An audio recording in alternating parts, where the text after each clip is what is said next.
All right, this is going to be the first whole day of Limited Nationals presented in order of completion.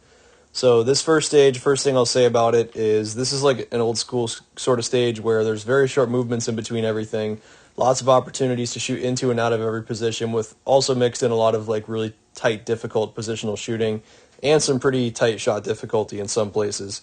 So this is a relatively technically demanding stage. It's the sort of stage where you don't have much space in between positions to really think about what you're doing or like look at the spot you need to go to. It's like the default move is kind of on a stage like this is kind of just memorize what the pattern of footsteps is you need to do and then just kind of work your way through it like, dance by numbers, if you will. So that takes your attention off of the shooting in a lot of cases, and it can make for a lot of imprecise movements where compared to like looking at the spot you need to go. So that's the one thing I'll say before we kind of start going here. And I'll play this video through in its completion this first time so you can see what happens.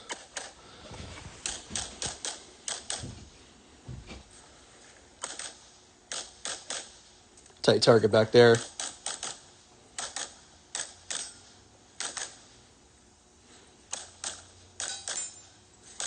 A very tight target right here. Way far out. In a tight lean. Okay, so go back to the beginning. My first process here was I wanted to basically drag my right foot back to about here when I drew the gun. That way my feet would be in line this way, right? So that I'd be able to look back at this target here, and that would make it so that with basically one step around, I could pivot on my left foot and swing my right foot around here, so that I can then see these guys here and free up this whole array. Okay, so watch this happen here, and again, you see how this sort of memorizing your feet takes your mind off of what's happening on the shooting, which can be tough unless you really rep it out a lot. And you see right here, I'm not quite in position for that guy, which is fine.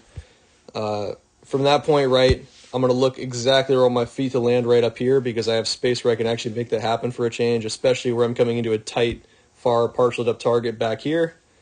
So I'm going to look exactly at that spot and run hard for the spot. I took the close guy first, then the far one. Short reload to here, right around this point, right? You see me going from accelerating steps where I'm on the front of my foot as I pivot around. There's this little shuffle here. And then I'm doing these soft, slow reversing steps, making toe contact as I'm engaging these backing out. From this point, I can do a straight transition pretty much into this window for this target right here. And you see in this array, right, I have to get my body from like this position here all the way around to here because this thing is, like the way the targets present, you have to be really close to the window and arc all the way around this whole, presentation. Pick up on the steel, and you see I have to really, it takes a long time to get into here. This is the one part that looks kind of cumbersome, but there's not really anything you can do about it. You just have to deal with it.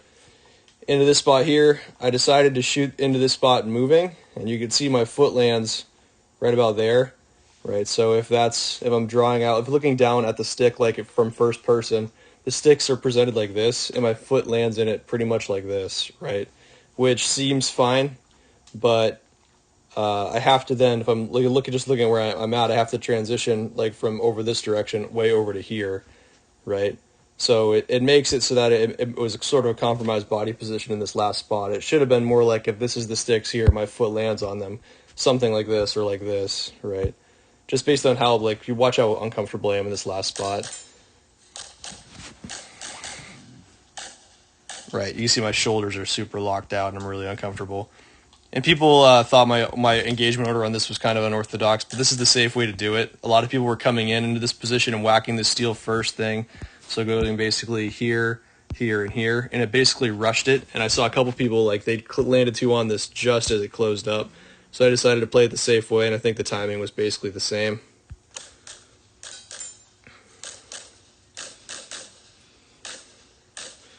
But that's pretty much it. This is, overall, I thought this was a pretty good stage for me. There's a couple guys in the squad that laid down hotter runs, but the only thing that I can really say that's not great about this is the fact that I'm not quite in perfect position in some of these spots. But, I mean, that's just kind of the nature of the beast when the stage is so positionally particular like this. Overall, this is a pretty good effort.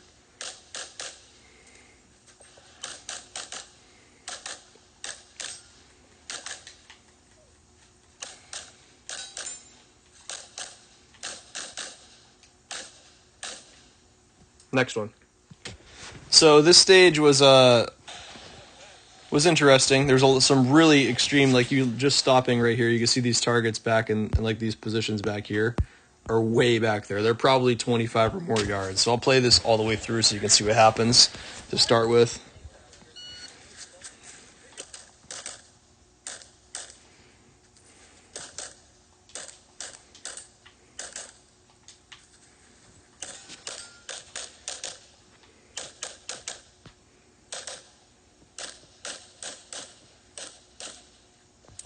Okay, so play this again. First of all, there was some people that there was actually one guy in our squad, but from right about here on the stage, you could see everything you need to see from this port up here. And I saw a lot of people do that when I was watching other squads shoot. Only one guy in the super squad tried to do that, and he plugged a hole through the edge of that port up there and had a mic. And that was pretty much, from my assessment, that was what I expected. Perhaps not on the close target on the wall, but like, that's just making the stage a lot harder than it necessarily needs to be, and not really for any gain. I figure if I could make a couple more steps, and especially having something to shoot on the way into, I'll take 4 or 5 yards off the engagement on that, especially with iron sights. Okay, play. So first of all, coming into the spot, the first thing that's like really majorly wacky here is you notice, like, watch how hard I'm getting after these first 2 targets, basically. Which is unusual for me. I don't usually shoot this way. And if you really like break this down slowly and watch, you look at it, see I have a relatively narrow stance right here. I rip 2 on this guy. And watch how much my whole body moves around as I aggressively throw the gun at this spot, right? Like you see, even if I watch my foot right here, right? As I kind of play through this in slow-mo, my whole foot moves to accommodate this and then sort of nestles back. And right as I'm transitioning into the back target right here, my whole leg is wobbling around. Like this was not well calibrated at all. And you watch my gun too, how much it's bucking around. Like, I was roaring to go here. I wanted to go really fast, and you can see that's qualitatively, that part pretty much happened. But the quality control as far as like hitting these positions cleanly and, you know, keep focusing on the shooting, that part did not really happen right here. Not very good. And I'll say, you know, you can't tell from watching the video, but I'm pretty sure I put up like something in the neighborhood of 10 Charlie on this stage, which, even though they don't hurt that badly shooting major, it's still like there's no reason to put up that many. If you're taking the time to aim, they might as well go in the right spot. This part's fine. Coming into here, this part's good, right? You see my feet get soft coming into this spot right here, right about there, so that I can set myself to actually hit that steel. I have to do a little bit more like finagling around right here to hit this transition than I'd have liked to. If you hit this perfect position, let me get this circle off the screen. If you hit this position perfectly, you could do a transition from here straight to here and hit this target without having to bring the gun off my eye line like it is. Like you see right here, obviously, the gun is all the way up, and right there, you know, if you're looking at my eye line and the gun, they're nowhere near each other. So I bring the gun down to get into this next array. If you actually watch it through, it doesn't cost that much time, but a little bit of time, bit of imprecision added on. That's not great. So, yeah, that wasn't awesome, but it's okay. Survived it. The time was really, really good. Just kind of dropped a lot of points, and my positioning is not that great. So again, watch this first position, how much motion there is on my legs, which indicates a lot of over-transitioning. Right, like a damn plate of Jell-O.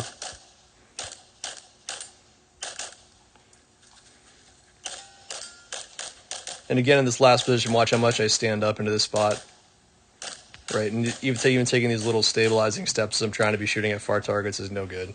All right, let's do the next one. So if anyone look at the scores, they know this stage went real bad for me, and I'll explain why after.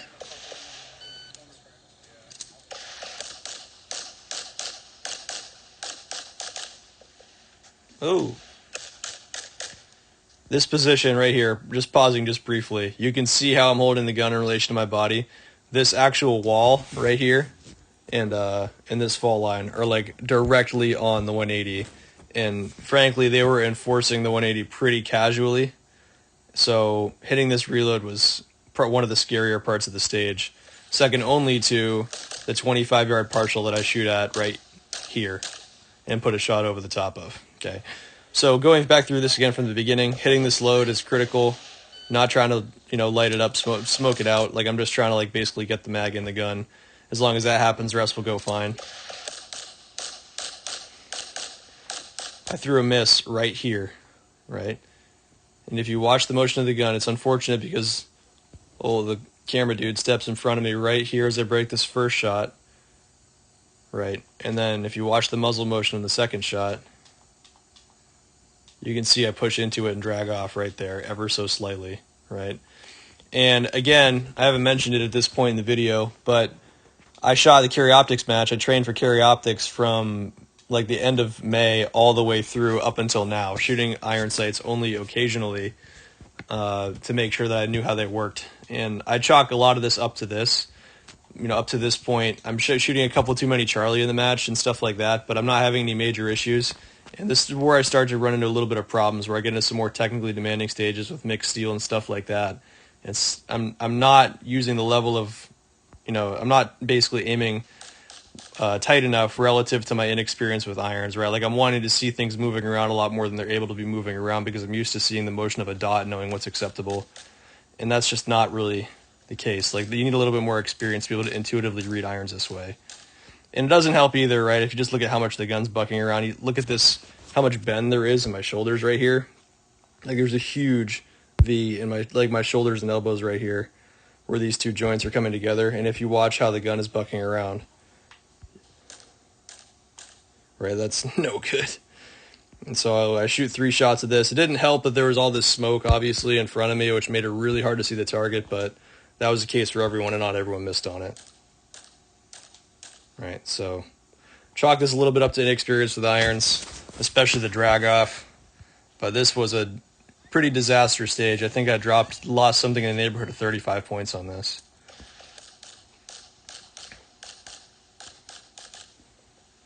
And on this right here, right, this is good that I'm loading my weight out on this, but it was just not well calibrated for the fact that my toe lands right on that line and I almost eat it right here, which would have been the end of the match for me. Right. And you can see, of course, when I get to this position here, right, I'm not at all ready for this. The gun should already be up and aimed through this wall section with the gun at my eye line right here as I'm coming into this spot.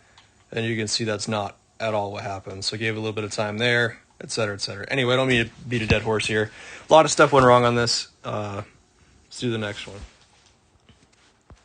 All right, so this is the fastest paced stage in the match. You know it's going to be relatively high factor just based on looking at how everything's laid out. Probably one of the less interesting stages, which means, of course, it's going to be a classifier. Going through this... Oh, crap. Such a boomer. Going through this, you'll see that here, here, here, and here, there's all partials all over the place.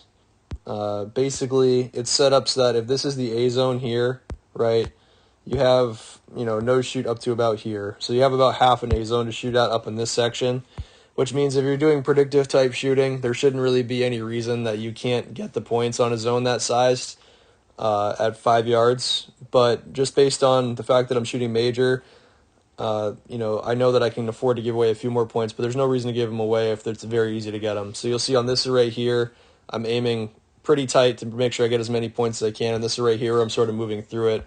I use a little bit more discretion as far as aiming safer, but you'll listen and hear that the actual engagement speed is pretty much the same.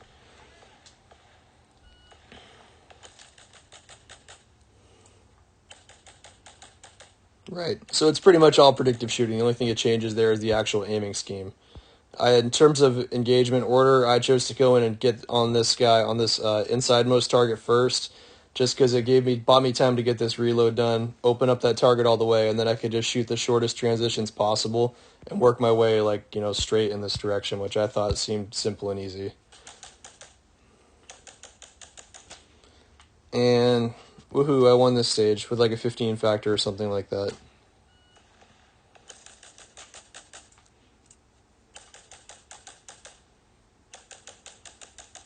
Yippee.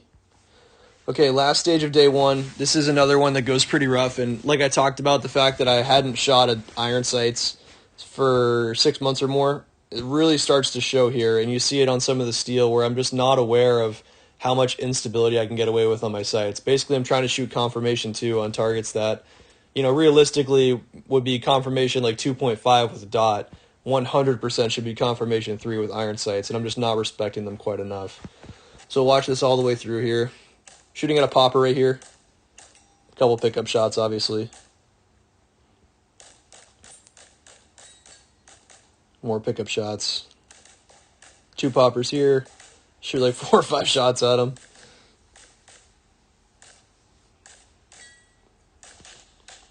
Back up just briefly. Shooting right here. There's a swinger right there that I'm shooting at. Right. And you can see by my body language at the end of this, right? It's not good.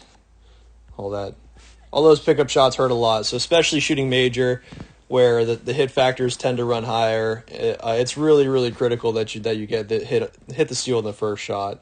Someone, wiser and more experienced than me once said to me, if you control the steel, you control the match. And that's even more true when you're shooting iron sights. The targets are hard to hit, and everyone else is, sort of inherently reckless from shooting major. So let's go through this part by part. This part's fine. Step into here, right? This first shot comes, as is the gun, I'm still moving into this position. This is teetering on being a hoper. This, I shoot 2 shots at it. I assume, I must have hit it by now, so I transition off of it, shoot 2 more at it. Come to here, shoot this stuff, which is fine. Power out of this position, run hard. Come in, shoot this guy over here, right? And then just more indisciplined shooting at this steel here.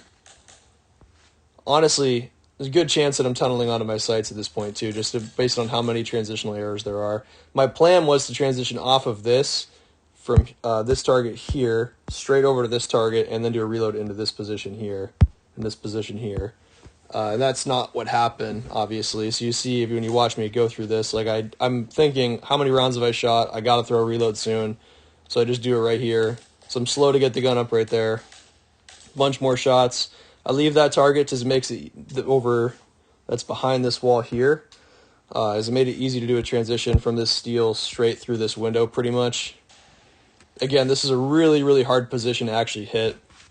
This is positionally difficult all through here. This is 2.5 positions in this area, even though it's only 2 steps apart, just based on all the different angles you have to hit. And again, chalk that up to the stage design. Swinger, actually hit the plate. You can see I surprised myself a little bit when I hit the plate, right? Really look at it for a second. And I just, when I come into this, shooting at this easy target here, I'm going to drag this leg all the way back, and you can see that puts my legs in line this way, which makes it easy to transition from here straight to here by facing this way. And you can see by this time, just based on the shooting pacing too, I'm demoralized, my hands are getting tense. Things are sort of falling apart. And it was not good, not at all a good way to end the first day. Don't recall specifically how many points I was down to this point, but basically I have to have, resolve with myself, level with myself, and say, hey, tomorrow, no matter what, you're going to basically use more sight confirmation than you think you need, especially on steel, and on paper you're pretty much just going to treat it like you're shooting minor. Forget the fact that, you're worrying about the aiming schemes or anything like that. Just try to aim tight, and, don't shoot faster just because you can afford to give away the raw points. And that's sort of my strategic adjustment going into the next day. I hope you enjoy this. I'm going to immediately get on here and start doing the next day's one, and I'll post that probably the week after I post this. If you have any comments or questions, send them to me anytime.